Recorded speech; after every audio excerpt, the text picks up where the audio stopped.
Ahoy, maters! Welcome aboard the SS Seedling, the finest ship sailing the high seas well. Maybe not that high, but definitely the cutest.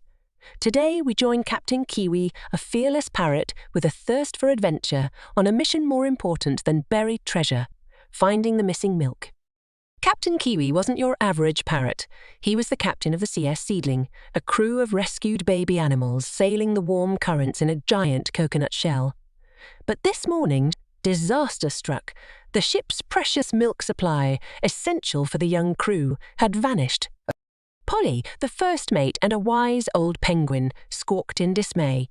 "Captain," she squawked, "the little ones need their milk." Captain Kiwi puffed up his feathers, his bright green chest puffing with determination. "Fear not, Polly. We'll find that milk, even if we have to search every island in the sea." Setting sail well, more like setting current. Captain Kiwi gathered his crew. There was Sammy the seashell with his perfect hearing, Shelley the shy hermit crab with his amazing sense of smell, and Finn the fearless firefly who could light up the darkest night. "All right, crew," Captain Kiwi squawked. "We need a plan. Sammy, did you hear anything suspicious last night?" Sammy, with his cell pressed close to the water, listened intently. The waves whispered something about a grumpy pelican guarding a mountain of... Following the whispering waves, the SS Seedling arrived at a rocky island. There, perched on a pile of coconuts, sat Gertrude, the grumpiest pelican in all the seas. "Those are my coconuts," she croaked, her voice as sharp as a coral reef. Captain Kiwi, known for his diplomatic squawk sometimes, tried to reason with Gertrude.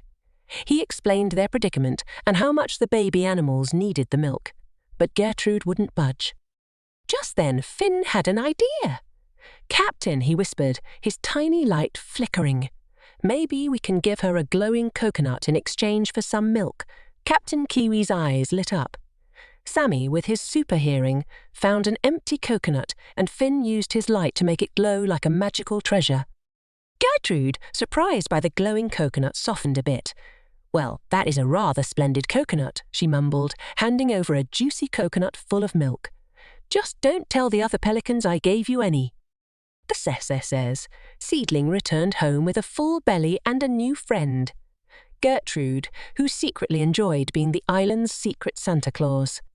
"See, mateys, even the grumpiest creatures can have a heart of gold. Remember, teamwork, a little bit of cleverness, and a shiny coconut can solve any problem. Until next time, keep sailing the seas of adventure."